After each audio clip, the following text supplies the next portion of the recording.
Welcome, Detours family, to another episode. As always, I am here with my beautiful wife, Deb. Hi, guys. We are going to do a character study here from the book of Genesis. We're going to do, diving into chapter 37, we're going to do some episodes on Joseph, a fascinating character. Oh, very fascinating. It's a complex story that there's so many layers that we can unpack. I'm excited about this. And since we're starting at the beginning of the story, today's going to be a lot of what you don't do. Sure. He does a lot of things right, but we're going to talk a lot about things that go wrong, as is the beginning of a lot of stories, right? So, but before we dive into the story itself, you have some good context that you want to give before we dive in, right? Favoritism and so on and so forth. Yeah, the story is just steeped in favoritism, and it starts in the family of origin, and I always talk about that being a very important part to anybody's story. And you see Jacob has multiple wives, and it's common in that day for polygamy to happen, but every time you see it in the Bible, it's one headache after another. It really shows you how much aggravation can happen when you do things outside of God's design. So although it is allowed and you see it in the Bible, it doesn't mean it's recommended, because you have wives that fight and feel jealous for their husband's love. You have children that are born that are all striving for the attention of the dad. And then they fight and they make up and they fight. I mean, that story carries on almost in every polygamous relationship. And so you have brothers who are from Leah, and Joseph and Benjamin are from Rachel. And Rachel was the one he really always wanted. Rachel was his dream wife, and she finally gives birth. Her sister Leah gave birth to many kids, and she was barren for a bit, and she finally gives birth, and Joseph is, this child that she loves, and Jacob's excited. And you can see the favoritism in this family very, very strong. And you see the language within the first four verses. Words like hated are used. Just the tunic that he's given has all the colors on it. You can see right out of the gate just the favoritism on one side, and again the hate that's mentioned, just how that festers over the course of the first half of this chapter. Really defines the story. He's 17, Joseph, in the story. How long have they hated him is the question. How long have they...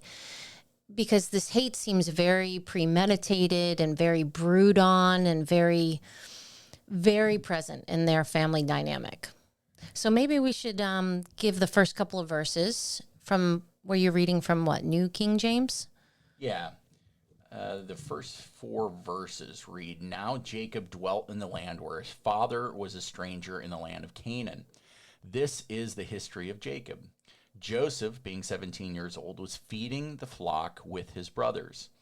And the lad was with the sons of Bilhah and the sons of Zilpah, his father's wives, and Joseph brought a bad report of them to his father. Now Israel loved Joseph more than all his children, because he was the son of his old age. Also, he made him a tunic of many colors.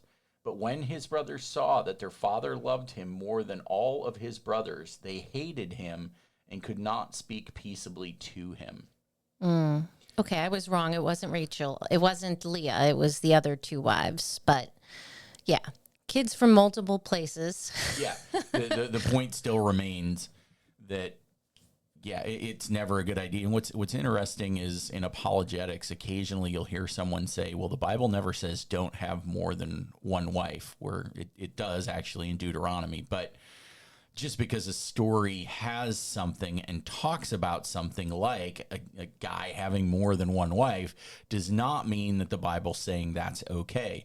To your point, it always ends poorly. Always. Right? King David, I don't even need to list all the people that it ends poorly with. But the Bible is just giving a narrative. It is just telling a story. It's not saying that this is okay. That's very important to know, that it is a narrative. And you have to understand the context, too, that women in that culture were they had no civil rights. They had no right to property, no way to feed themselves or defend themselves.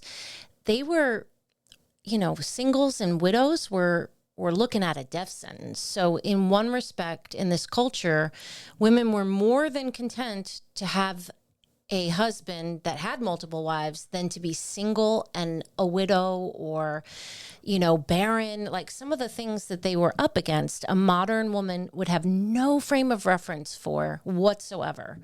So it is just telling a narrative. It's not saying it's right. I mean, it's not right in a culture where a woman is unsafe and unable to take care of herself. This also goes to show you, so many times we look at our families and we just go, man, I'm embarrassed by the dysfunction in my family. You have a big family or a bigger family. I have a small family, and there's dysfunction in both. Sure. And there's a lot of dysfunction in this family. So again, just because something's in the Bible doesn't make it right or wrong. They're just telling a story. And this is a perfect story where there is a ton of just drama and dysfunction all the way across the board. And I think it speaks to its authenticity. I mean, if it was just a story of perfect people, and it was fake, then nobody would share this kind of stuff. Yeah. Yeah, that's just it. It tells stories, it's very real. Even though, how old is this story? Thousands and thousands of years. Yep. This is still relevant today. Oh, yeah. Favoritism so happens. Relevant. Yeah, all the time. And just family dysfunction and how you handle it. Because even in the midst of all this dysfunction, the main attribute that jumps out, if I play spoiler or allow spoilers, to me, this is still a story of faith. It's not. It's the triumph of faith. Joseph has faith in when he gets accused of adultery and so on and so forth. Oh, you're way spoiler alert. Yeah, like when just one thing after another goes wrong, he still has faith through this whole story. Yep.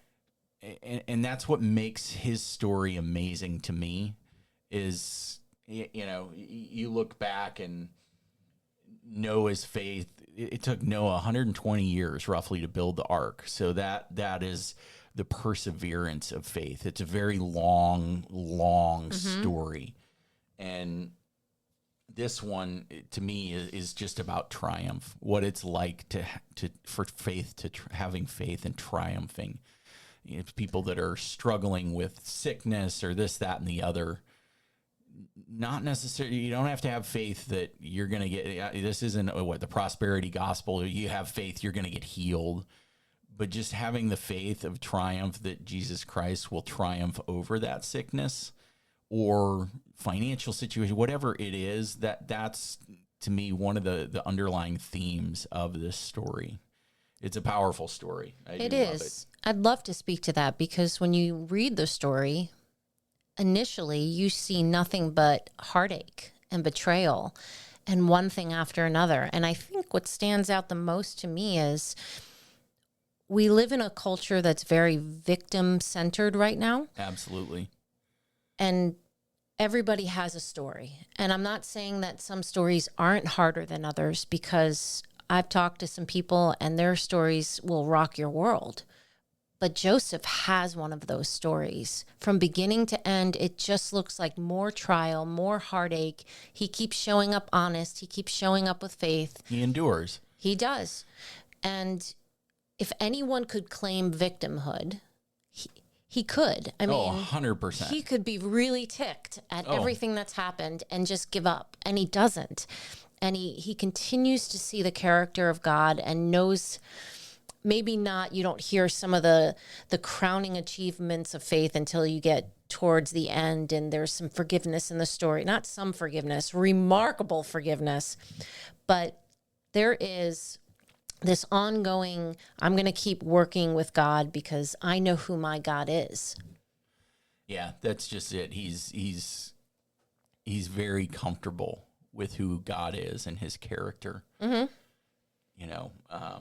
And I think that's later. I don't want to give too much away, but just the parallels between him and Jesus. One of the parallels is the tunic of many colors that the Father gives him, of him being the favorite. You sit there and you look at all the other brothers in verse 4. It talks about how they hated him. Such a strong word, but yet he's walking around literally wearing his Father's favoritism everywhere he goes. Can you unpack how that's a parallelism with Jesus Christ? I'd rather wait until a little bit later in the story where we get more details of Joseph before I do that. I'm going to circle back around to ask you that again. Yeah. So, I don't want to give away too many of the details. We're only in verse 4. If I start unpacking that, then I'm giving away all the other verses. Okay. So keep reading then. Yeah, let's go down to verse 5. It says, "Now Joseph had a dream, and he told it to his brothers, and they hated him even more." There's that word again. "So he said to them, 'Please hear this dream which I have dreamed. There we were, binding sheaves in the field. Then behold, my sheaf arose and also stood upright. And indeed your sheaves stood all around and bowed down to my sheaf. And his brothers said to him, Shall you indeed reign over us? Or shall you indeed have dominion over us? So they hated him even more for his dreams and for his words." So within the first 8 verses, we get how the brothers hated him 3 different times. That's clearly the Bible's driving home a point. Yeah, when the Bible repeats something over and over, it is definitely asking you to take heed and listen and look and see.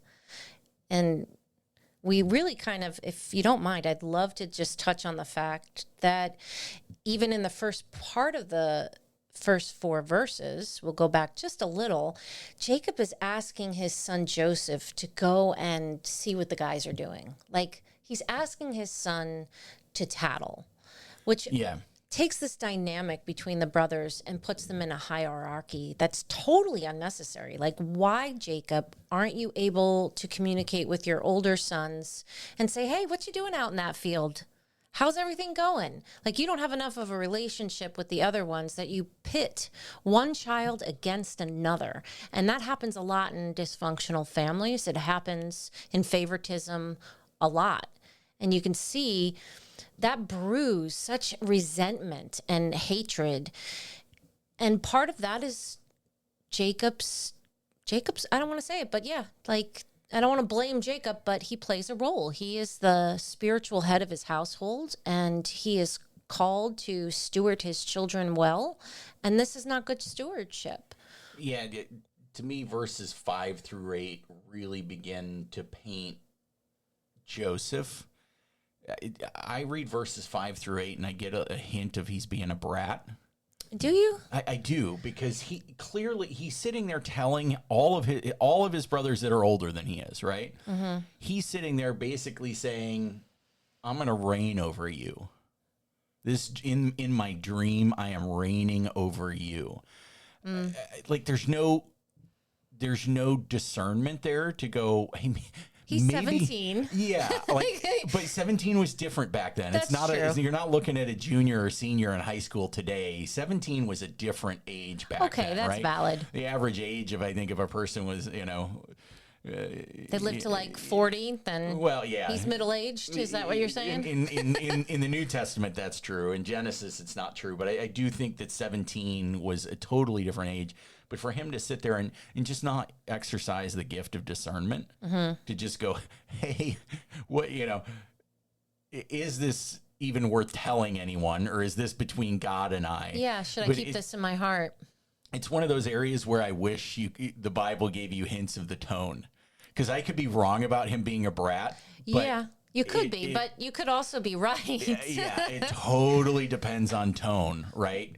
Like, if he came in very, very humble and, wanted to sit and have a conversation going, hey, I had this dream. Right. It might be his very first vision. It might be something that's completely confusing to him. Like, getting visions is a big deal. Yeah. And so he could have just wanted to dialogue, like, what do you think this means? Yeah. but we don't know the tone. Yeah. So we can't So be I'm totally accusatory. No, but those are the types of things that run through my brain, just going, was he being, was he sticking it to his brothers? Was he kind of walking around strutting his stuff with his colorful tunic going, I'm going to reign over you guys? Like those are the types of things that I could be totally wrong, but those are the thoughts that go through my head.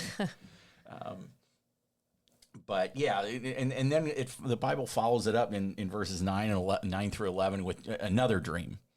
Right. And we just ended the previous verse 8 ends with them hating him again. Right. So now we go directly into verse 9. It reads, Then he dreamed still another dream, and again tells it to his brothers and said, Look, I have dreamed another dream. So again, discernment. I question that. But look, I have dreamed another dream. And this time, the sun and moon and the 11 stars bowed down to me. No coincidence that it's 11 stars, right? His 10 older brothers and him. Right. So Tribes of Israel. Yep. So he told it to his father and his brothers, and his father rebuked him and said to him, What is this dream that you have dreamed? Shall your mother and I and your brothers indeed come to bow down to the earth before you? And his brothers envied him, keyword there, envied. Yep. But his father kept the matter in mind. I said keyword envied. Some translations will say jealous. It is not jealous. There's a big difference. Envy. Yeah. Why don't you kind of explain the difference? Because we were talking through this, and I was like, it depends on what version you read. And I think a more accurate translation for this particular verse is envy. Envy occurs when there's a lack of something that someone else has and they feel the desire for it. Yep. So the desire for Jacob's love, the desire to be the favorite, the desire even for the coat, because it's a symbol of royalty. It's a symbol of dad's, it's like a crowning achievement to get this coat, right? Yeah. The key there is it's something you don't have. Correct. And that's why we can serve a jealous God, but we don't serve an envious God.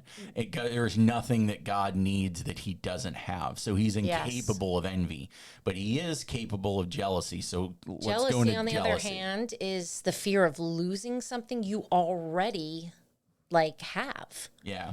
So, you can use that in relationships terms. We're already married. We have a relationship. A fear of losing you is something that I already have, and that fear drives jealousy. Yeah. And I think one of the key points too is typically, when we were talking before the show, typically envy involves two people. And jealousy involves more than two people. Mm-hmm. Envy, you have something I want that I don't have. Where jealousy, to use your point, if we go to a restaurant and I go to use the restroom and some guy comes up and tries to flirt with you, now that third party has entered the equation. Right. And as a husband, I can feel jealousy, but it took that third person. I'm not just going to get jealous of you when you're sitting in a booth at a restaurant. It's going to take the interjection of that additional person or people. Right. And that's why the jealousy and the God thing, I think a lot of people might go, gosh, God is jealous, and that verse makes me uncomfortable. Yeah. And breaking it down is God is jealous for you, not of you. Jealous for you because you're his, and that third party is the enemy. It's the devil. And it's a holy jealousy because he gave everything for you. He crafted you in his image. He knows every hair on your head. That loving, this is my child. This is my creation. That's where the holy jealousy comes in. So it's not jealous of you, but jealous for you and wants the best for you. And there's an enemy that wants to possess you, take you over and bring you into the kingdom of darkness. Yeah. And like you said earlier, that's why translations of the Bible matter. Is if yours says the word jealous, it is changing things. Yeah, and I think it loses its depth. It does. Truly loses its depth. Envy is deeper than jealousy is. It's a deeply rooted emotion where jealousy can come and go too. It can be very fleeting, right? And it's also, And jealousy is rooted in fear. yeah, I have something that I'm going to lose. Right. I'm fearful that I potentially could lose something. And that also wraps very tightly around the neck of idolatry, because you shouldn't want something that badly that there's a fear of losing it. Yeah, there's a righteous jealous and there's an unrighteous, For right? sure. So, once something has become an idol, it for sure is an unrighteous jealousy, for sure. But I think it's what's incredible too about, again, was Joseph a little bit of a brat? What's interesting to me, this second dream has the sun and the moon in it. That's clearly his mother and father. And again, not using discernment, he's placing himself above even his mother and father in this dream. And he's sharing that openly. And I think that's why his dad reacts the way that he reacts, is you're not above me. Know your place in the family. You're below me. That's a good point. Yeah, it's interesting to me. I definitely think the sun and the moon, even though it does represent mother and father, it's the nations. He is one day going to rule the nations. You'll see sun and moon and stars referenced in Revelation. It's always in reference to dominion, and he's getting this dream back to back about dominion, and nobody knows how to act. Yeah. And I also wonder, I use the word brat, but I also wonder if there's a little bit of pride peppered into all of this. It's fascinating. Again, if you had the tone, it would tell and it would answer all those questions. But if you're not going to use discernment, why talk like this? Why tell this? Like, if the first dream wasn't bad enough, why turn right around and confirm it with another dream, seeing how the brothers would have reacted to the first one? And honestly, we don't know that it's pride or being a brat, because if you look at his character throughout all of the chapters of his narrative, he is very upright. He is very humble. He's upstanding in so many ways. So it could have been, and I like to play the other side of the fence, it could have been this just sheer awe of it all and not knowing who to go to for counsel on it. And if you got a bad reaction, maybe you're lacking the wisdom to know when to speak and when not to speak. But who's to say he really didn't have anyone to dialogue with this? Like, you get a dream like that, I guess you can just tuck it away. But I think there is a little bit of just sheer awe in him. Like, maybe. I don't know. You're clearly the glass half full, and I'm clearly the glass half empty. It seems like it in this particular case. I don't know. I think there's this childlike curiosity of wow, what is this? Because I'm only going based on the character I see of Joseph through and through in the story. And maybe, as I sit and think about it, maybe if it's not him being a brat, then the only other thing I really can think of is he's just naive. That might actually hit it right on the head. Because he's so young, because you do see a turn in him, but the turn, as in life, happens during the trial. Trials can really mature someone quickly. You could be 20 years old and have a kid, and that kid gets cancer at 2 years old, and all of a sudden you're 22 years old. And that trial, God's using that to just leapfrog you in maturity.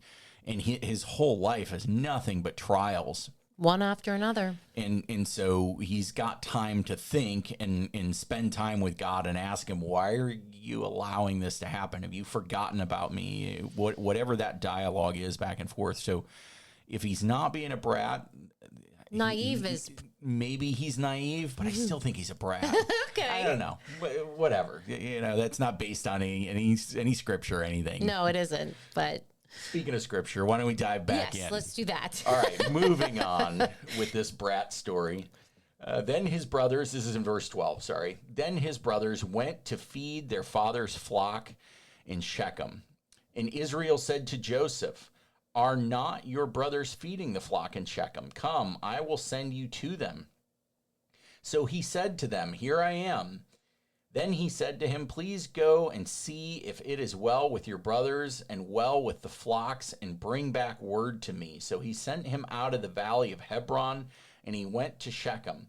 Now a certain man found him, and there he was, wandering in the field. And the man asked him, saying, what are you seeking? And he says, I'm seeking my brothers. Please tell me where they are feeding their flocks. And the man said, they have departed from here, for I heard them say, let us go to Dothan. So Joseph went after his brothers and found them in Dothan. So again, there's that distrust from Jacob. Yeah. Go find out what they're doing. Like, are the kids, we don't know. We have no frame of reference to whether they were rebellious, whether they were untrustworthy, or if Jacob just, Jacob had a hard time in interpersonal relationships. I mean, he didn't get along with his own brothers. So maybe it's just his go-to and you clearly see the favoritism here because the brothers are working and he's not. That's a good point. Yeah. Right? Like all 10 of them are out in a stinky field with stinky, sheep and sheep herding is not an easy job in any stretch of the imagination in the middle of the desert. Even today, it's hard work. Imagine thousands of years ago. But that just goes to, again, that's where the hatred is coming from. It's just that favoritism where he's sitting there. He gets to go to sleep in his own bed every night while his brothers are out there sleeping in the field, probably taking shifts, watching over the flock, smelling up one side and down another. And, here comes their little brother coming from his own bed, doesn't have any bed head, looking good, got that coat on that's brightly covered while they're covered in filth from living outside. The favoritism's all over. It's a constant reminder that Jacob doesn't love them as much as he loves Joseph. It's a blaring sign. The jacket itself is like a banner of rejection in a sense, and maybe I'm making too much into it, but I know what it feels like to have favoritism in a family, and there is this sense of rejection. Like, why is this child the favorite? So and it's that everybody has had a boss that they didn't like. Mm-hmm. This is the situation to me where Joseph is kind of like that supervisor that just walks around with the clipboard telling the people that are actually doing the work that they're doing it wrong when he's never done the job himself. It's irritating. Yeah. What was the movie we just watched? Office Space? My favorite. What's the guy that always walks around? Lumbergh. Oh my gosh. So now I have no idea why, but I just have this Lumbergh-esque type of feeling. But it really is just that. It's that favoritism running around. And what's interesting is I don't know that this is such a strange errand to run. Truly, maybe it is, maybe it isn't. Again, it would all depend on tone and attitude. Yeah. It could just be, hey, go check on your brothers real quick. They're a ways away, and by a ways, roughly it's about 60 miles. That his brothers are away, so that's a hike. Yeah. That's definitely a hike back in those days. But back in these days, 60 miles is no joke on foot. Yeah, especially when you're towing a flock of sheep. You know? So yeah, it almost comes across that Jacob is getting all the favoritism. He's not doing the work, and he's the supervisor over his brothers, who are the ones that really are doing all the work. So and he's talking about dreams where they're going to pretty much be his subordinate. Yeah. So not for a good, first few verses. No. For Joseph. No. So then comes verse 18. This is one of the punchlines of this chapter. It reads, now when they saw him, obviously talking about Joseph, now when they saw Joseph afar off, even before he came near them, they conspired against him to kill him. Wow. So, yeah, and you can see just how, as we get a few more verses in, just how deeply rooted this hatred was. This is premeditated murder. Mm-hmm. They don't end up killing him. They end up, if I can give away some of the story, they end up selling him into slavery instead of killing him. They were gonna kill him, but this is premeditated for sure. So this is the worst kind. You have murder, and then you have premeditated murder, and Right. this is the worst of the two, where they're watching him. Is he again? What kind of approach is he taking? Is he skipping up the hill because he's had a good night's rest and he's nice and clean? Whatever it is, but clearly he's ticking them off. Just the sight of him ticks all of them off. But think about how much hatred you have to murder your brother. Just tremendous amount of hatred. It breaks my heart. Yeah. It really does. I think about even their thought life that led up to this hatred. Because that hatred doesn't happen overnight, and it doesn't happen in a vacuum. It happens because the brain replays over and over and over the injustice and the disappointment and the resentment. And the Bible talks about the resentment really building a root of bitterness deep in your soul. And that's what's happening probably here is you have a group of brothers who are probably playing off each other's hatred. And obviously there has to be some sort of gossip because in essence, you're talking about the camaraderie of this feeling of rejection that you have from your father, and you just don't see it as just. And so now you have all this pain commiserating together, and it just festers, this hatred for a family member. I mean, I've disliked some family members in my day, but hatred to that extent is just beyond me. Yeah, it's not like there's some teasing going on, like in the guy's locker room or something, or something at school. It's not like it's teasing. This is premeditated murder. This is, nothing. And it goes to show you that sin is a problem of the heart. Oh yeah. This sin of hatred being rooted in the heart, and it's sitting there. We both use the word festering, and all of a sudden, action comes out of that. Action comes out of that hurting of the heart, and it is murder. This is Sermon on the Mount stuff. Sermon on the Mount, straight out of Matthew. Right. If you have hatred in your heart, you've already murdered. I say do not kill, but if there's murder in your heart because there's hatred, you've already done it. And that scares me because there are times where I'm like, wow, that really rocks my soul. Because there are times I go, and I'm just being completely transparent, and it's embarrassing, but sometimes I experience hatred that I have to bring to the cross, and it always brings me back to the sermon. Like, I'm a murderer. This is why I try to really not look at anybody and judge, because if anyone had a picture of what was going on in my head or my thought life, if like your whole thought life was put on a big jumbotron in front of everybody to see, most of us would be mortified. I know I would be. Yeah, especially the thoughts that you have late at night when you're laying in bed. Yeah. Those types of things when there's closed doors and so on and so forth. Yeah. Not when you're distracted by work, not when the kids are running around screaming and you're doing laundry. Preoccupied. Not those thoughts, but the thoughts when you're laying down in bed late at night. And it's just you and yourself and God. Yeah. And that's what we're dealing with here is the brothers just have that. And that's why you can't underestimate sin. Yeah. You can't underestimate how bad just that thought is, because if you don't nip it in the bud, look what it turned into for these guys. Yeah. It does take time, and they're probably, you just sit around a bunch of people that are negative, you just become, so they're probably feeding each other those negative thoughts and emotions toward their brother, because you get to verse 19, and it says here, then they said to one another, look, the dreamer is coming. Right? Yeah, that's their attitude. Yeah.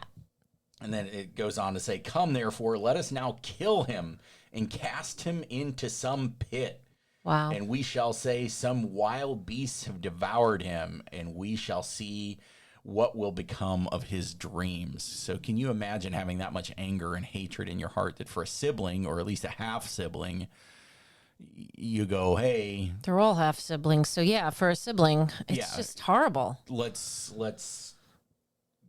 throw him into a well, basically. Let's throw him into a pit, and we'll just go home and tell Dad that beasts ate him. That's the thought. Can you imagine that type of thought process? No. And then what does that mean about their relationship to their father? Like that, how much do they want to hurt their own father? Like he's hurt them. And, they always say hurt people. Like to tell your father that his child is dead is just, what a deep cut that is. That's a deep, deep cut. Yeah. And the fact that there wasn't one conscience in all 10 of them. Well, there is eventually. Eventually, there's like a cricket of a conscience. Right. But it's overwhelming at this point on one side. Yeah, Judah is the only one that says, hey, maybe we shouldn't do this. And Judah, that's the start of Judah's story. Judah's story is pretty remarkable, too. And I definitely think we need to do a story on Judah because he grows immensely from this, hateful brother and eventually understands his own sin and his own depravity and that there is hope to be a better man. And he becomes that better man much later on in life. Yeah, but I still, the reason I say there's virtually no conscience here is he's not standing up for his brother. He's trying to trick the other 10. He's not standing up and going, what are you talking about? We should not be killing him. He goes, hey, if we sell him, we'll get money. Again, I'm giving away some of the story that we haven't gotten to yet, but he's not standing up. He's like weaseling his way into getting what he wants, which is I want my brother to live, but he's not standing up for him at the same time either. I hear Jordan Peterson talk about it. I'm sure he's not the first guy to say it, but I don't exactly remember this. I'm definitely paraphrasing, but kind of the way the world gets in trouble is when good men stop doing things. Mm-hmm. They stop standing up. And this is one of those situations where he doesn't stand up for his brother. He definitely tricks the others to get what he wants. Is it a trick, though? They all want something. They want him gone, and they're going to have him gone, and they all make a little bit of money, which is very little, that they would sell their soul for a few pieces of silver. Yeah, I mean, to me, it does. We're getting ahead of ourselves because we haven't read that passage. So let's jump ahead a little bit. Okay. To verse 21. But Reuben heard it, and he delivered him out of their hands and said, "Let us not kill him." And Reuben said to them, "Shed no blood, but cast him into the pit which is in the wilderness, and do not lay a hand on him, that he might deliver him out of their hands and bring him back to his father." So it came to pass, when Joseph had come to his brothers, they stripped Joseph of his tunic, the tunic of many colors that was on him. Then they took him and cast him into the pit, and the pit was empty. There was no water in it. And then they sit down and eat a meal. That's where just how lost the brothers were. If it wasn't apparent in the flashing red light before. Callous. To sit there and beat up your brother, toss him into an empty well, and go have some dinner, and they can hear him in the well crying out, "Get me out of here." And they just sit there and they just eat a meal, knowing that they have no intention of bringing him out. They're going to go, their next step is to go lie to their father. Yeah, that's heartless. Again, where's the conscience? We get a sense that 22 years down the road, later in the book of Genesis, you get the sense that, oh yeah, there was some conscience, but we're not getting it here. No, not even a little. Yeah, it's I don't know. That breaks my heart. Every time I think about, like, what is he crying? Is his bones broken? Is he saying, why are you doing this to me? I'm sorry. You just don't know what the dialogue is. But Yeah. basically, they're shoving food in their face while he's in, I'm sure he's in pain. You don't fall down, you don't get thrown down in a well without having something break. Yeah. And this is where what I was referencing earlier of Joseph being, part of the unveiling of him being a Christ-like figure this is where the tunic of many colors was clearly a sign of favoritism from his father. Mm-hmm. And here you have Joseph, and all of that favoritism is being ripped off of him. Joseph has to go down into the pit. Christ went up on a cross, but all of Christ's favoritism was ripped off of him when he became sin.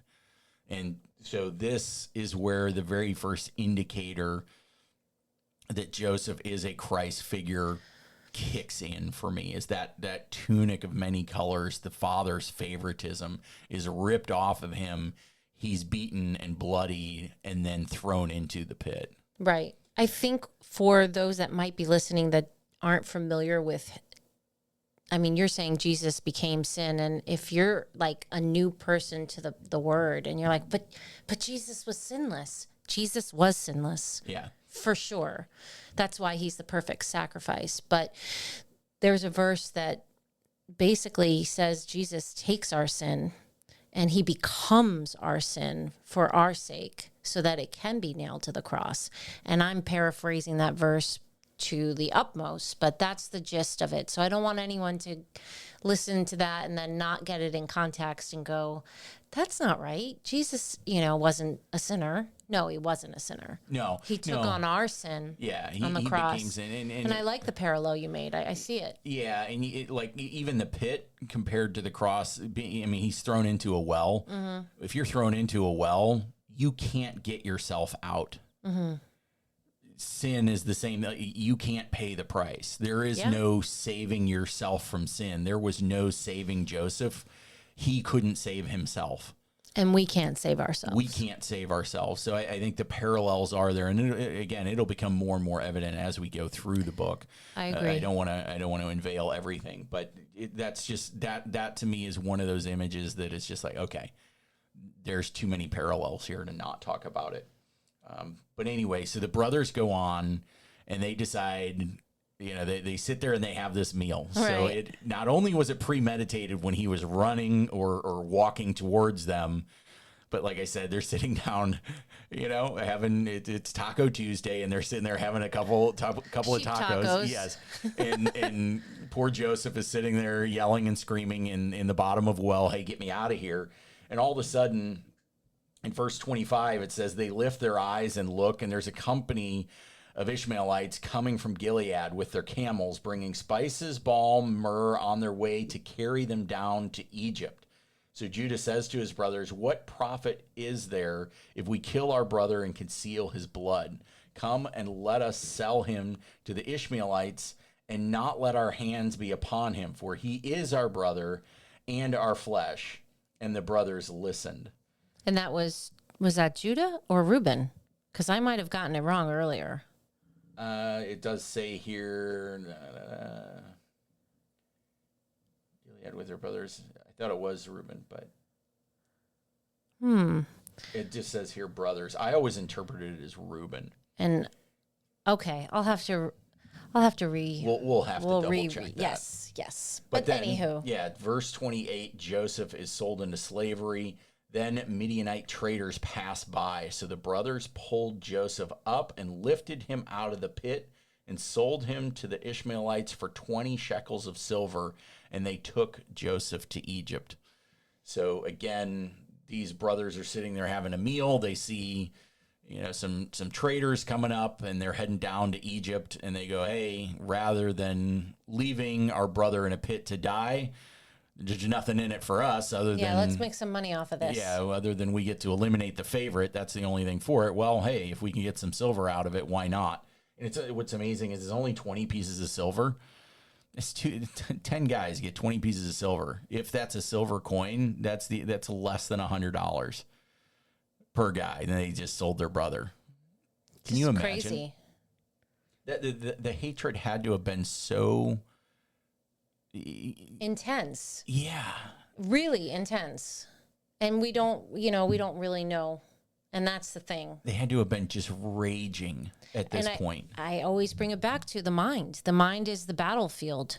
And what you say about other people, you can let that fester. And we use the word fester several times here, because when you think of a wound that's festering, it's bubbling and it's painful and it hurts.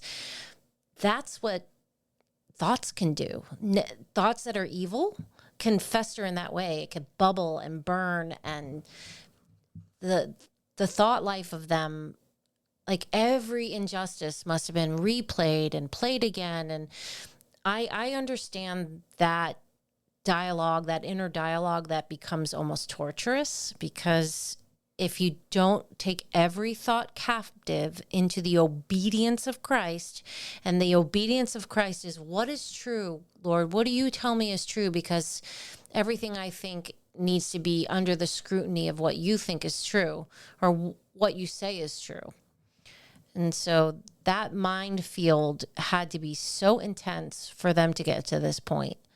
And so I always try to keep myself in check when those thoughts rumble, and I'm like, that's a festering thought. I need to bring it to Jesus and confess. And sometimes you have to confess it to someone else so you can be accountable. Yeah. A mentor, a friend. There are a lot of times I'll tell you and be like, hey, this is an issue I'm having. Yeah. Yeah. It's always nice to have a person or people that you trust that aren't going to judge you and are going to give you honest responses to and thoughts, bring you back to the word. Yeah. Yep. And you can trust to confide in that person or those people. It can make a world of difference. And what I love about this part of the story, if you think about it, these Arab traders at this point had traveled about 60 miles, which let's say it was a week. Who knows? That might be optimistic, but they had been traveling for a week. And what's amazing is God knows that Joseph has to survive in order for his promises to come true. So he sends the solution to the problem on its way before the problem ever even happens. Amen to that. God, that so many times we'll be looking at a situation going, God, I don't see any solution. Why aren't you listening to me? Why aren't you hearing my prayers? And God's sitting there going, are you kidding? I knew this moment was coming, so I've already, the solution is on the way. Mm-hmm. It may not have arrived for you yet. You may be in the pit, but the solution's coming. And so it's such a cool picture of God that he knew his promises, and he knew he had to keep them, and he knew what the brothers were going to do to Joseph, and he had that foresight and sent the solution long before the problem even hit. And he sent it at the exact perfect time that while the brothers are sitting there eating and he's down in the pit, those travelers were coming by. It wasn't an hour earlier, it wasn't an hour later. The precise moment. That's the God I serve. Yeah. And that's where we can have a tremendous lack of patience. And it's stories like this where you just have to go, God, I am so grateful that you already sent the solution. I just haven't seen it yet. And just be patient. And that's one of those things that, especially when situations can be filled with so much anxiety, not knowing or so typically the things that are most important to us are the things that are out of our control, right? You could get hit by a car tomorrow. I could lose my job tomorrow, none of which I have any control over. It's just the little things that I have control over. And so many times we have to just exercise patience because God's going, yeah, you don't have this answer. You don't have control. I do. Now you got to learn how to trust me. Trust is something that's learned. So this is one of those situations where God really shows his character. And you don't learn trust until there's something that you need, you know? No. You just don't. Like, if you're not in need, you don't need to trust them. And it's always in a trial where trust is built. And that's the part, I just wish you can just impart more trust to me. I wish you can just make me a better, more patient person. But it doesn't work that way. Yeah. I wish it did. Nobody likes to be patient. And every time you're in a trial and I feel myself at times tapping my foot and looking at my watch like, all right, are we done yet? And it's just the way it is. I think we live in a very quick and fast society, so we're even less patient than we should be. Yeah. When in long suffering is one of those things you don't necessarily think of. Like the word suffering is there, so it has the negative connotation. But it's is fruit, right?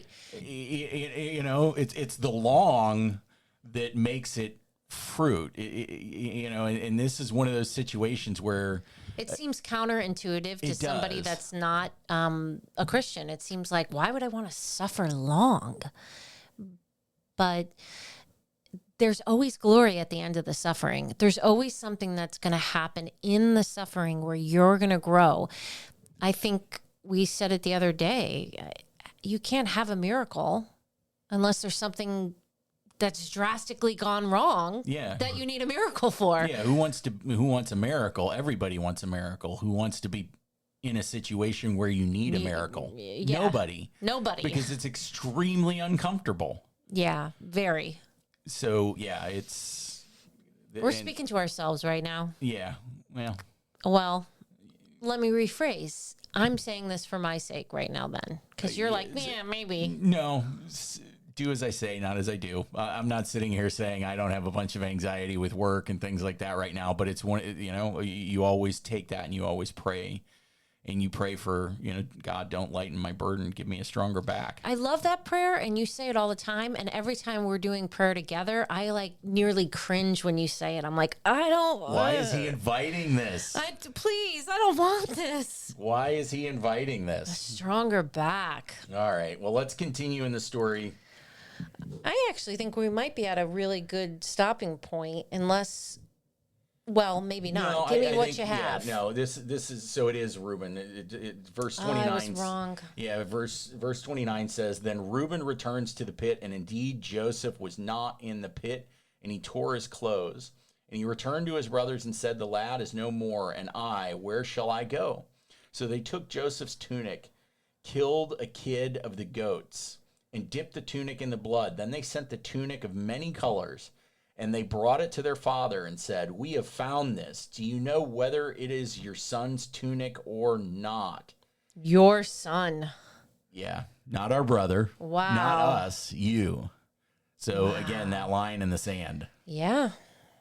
And he recognized it, and he said, "It is my son's tunic. A wild beast has devoured him." Without doubt. And what's amazing is the brothers premeditated this, that they were going to lie to their father. They knew they were breaking their father's heart. Yeah. And didn't care because they got those 2 pieces of silver. Well, and partly because Jacob has probably broken their heart over and over again. And wrong does not equal wrong. We're not called to do that. But that's probably, it's more than just the silver. Oh, there's a sense of he got what was coming to him. Yeah. You know that's what you get for having a favorite dad. Yeah. I'm not saying it's right. I'm trying. You can relate to it. You're not saying it's right, but you see the relatability in these characters thousands of years ago. Totally. I get that. This is still relevant today. Mm-hmm. So again, continuing on in verse 33, he recognized it and he said, "This is my son's tunic. A wild beast has devoured him. Without doubt, Joseph is torn into pieces." Then Jacob tore his clothes, put a sackcloth on his waist, and mourned for his son many days. And all his sons and all his daughters arose to comfort him. But he refused to be comforted, and he said, "For I shall go down into the grave. For I shall go down into the grave to my son in mourning." Thus his father wept for him. Oh, breaks my heart. Yeah. just the fact, just losing a child is bad in and of itself, let alone when you do play favorites and the favorite is taken. Not that's wrong, but just how much mental capacity that takes, the torture and the tearing. I mean, he tears his clothes like you would in that culture. Yep. And tons of people come to He's check on him. inconsolable. He is beyond help.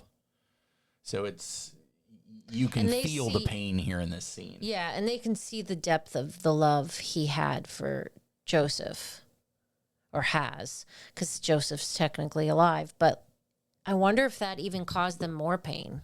I don't know. I always try to look at the emotional element to the grief and how it affects everyone in the family. And they've caused this. They have lied and pretty much, got gain from it. They got silver for it. They're breaking hearts. They're just in a very bitter and angry and sinful place. And they don't even know it.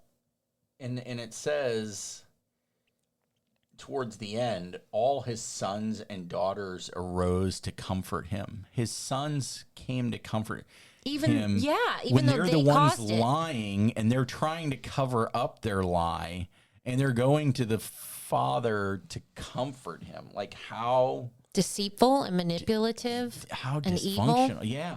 I'm sorry. Yeah, but it's fake comfort helps nobody. Yeah.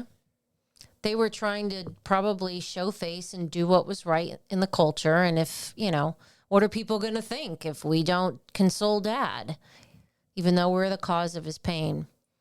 Yeah, and the last verse of the chapter is him getting sold in Egypt to Potiphar, an officer of Pharaoh and captain of the guard. So now this is the next chapter of his story, really. Yeah, this is a big step. He lands in the exact place that God wants him in, and it's probably the last place he wants to be in, but he's there.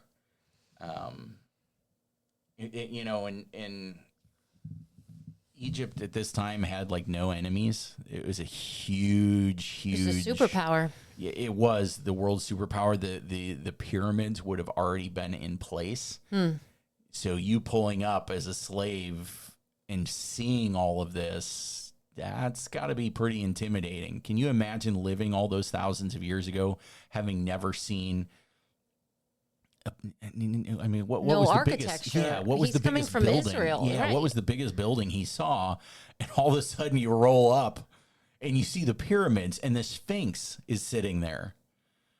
Like, how do you explain what you're seeing? How do you articulate what you are seeing as Joseph? That's just the natural resources that were there. The Nile River is there. All these lowercase g gods. Yeah. Can you imagine? It's a whole new world for him. And in spite of all these pyramids, in spite of the Sphinx and all the resources and everything else, God's not looking at any of that. He's sitting there looking down on Egypt going, there's Joseph. Yeah. He's not impressed by these pyramids. He's not impressed by the armies. He's not impressed by Pharaoh. He's sitting there going, there's my guy Joseph. There he is, right where he's supposed to be. He's uncomfortable. He doesn't want to be there. And God's eye never leaves him. Amen.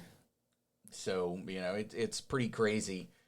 And I think the perfect way to end the episode, this is something that I read from David Gusick, where David's trying to talk about God's grand plan and how Joseph is such a critical part in God's grand plan. And he lays it out this way. Always thank God for his grand plan. Why? If Joseph's family wasn't messed up and weird, his brothers would have never sold him as a slave. True that. If Joseph's brothers never sold him as a slave, then Joseph would never have gone to Egypt. If Joseph never went to Egypt, he never would have been sold to Potiphar. If he wasn't sold to Potiphar, Potiphar's wife never would have falsely accused him of rape. This is all, at this point, this fourth bullet point, this is all in the future. So we're giving you some spoilers. Potiphar's wife, if Potiphar's wife never falsely accuses Joseph of rape, then Joseph never would have been put in prison. If Joseph was never put in prison, he never would have met the baker and the butler of Pharaoh. If Joseph never met the baker and the butler of Pharaoh, he never would have interpreted their dreams. If Joseph never interpreted their dreams, he never would have interpreted Pharaoh's dreams. If Joseph doesn't interpret Pharaoh's dream, he never would have become prime minister, second man up in Egypt, only to Pharaoh. If Joseph never becomes prime minister, he never would have wisely prepared for the famine that was coming. If Joseph didn't prepare for the famine, then his family back in Canaan would have died in the famine. If Joseph's family back in Canaan died in the famine, then the Messiah could not have come from a dead family. Wow. If the Messiah did not come forth, then Jesus never would have came. If Jesus never came, then we're all dead in our sins and without hope in this world. Be grateful for God's great plan and wise thinking. Wow. So I just totally didn't. Why haven't I never thought about the whole Messiah thing? Wow. So literally by sending Joseph into a pit kicks off a series of events that has to happen in order for Jesus to be the perfect redeemer. Hallelujah. Thank you, David Gusick, and thank you, I really Jesus. like David Gusick. If you guys don't know who he is, he's a Bible commentator and very thorough.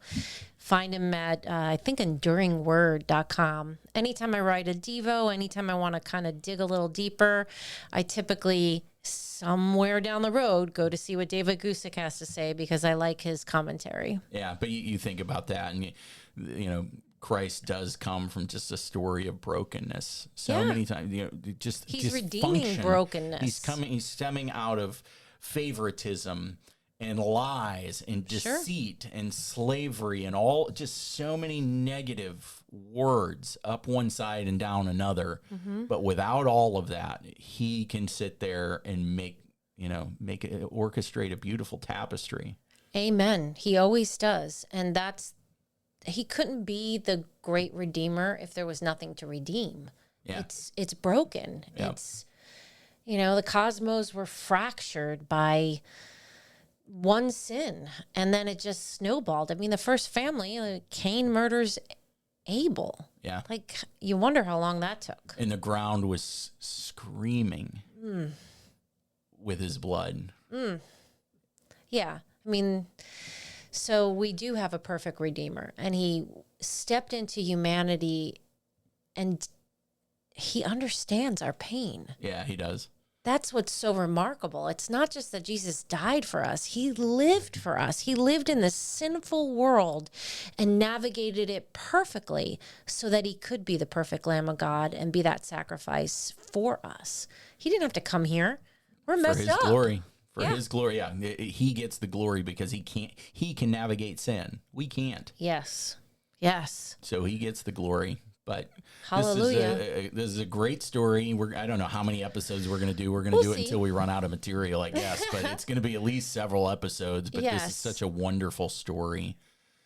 Again, this is Genesis chapter 37. We will continue on. I believe his story picks back up in chapter 39. So we will kick off there in the next episode. What happens in 38?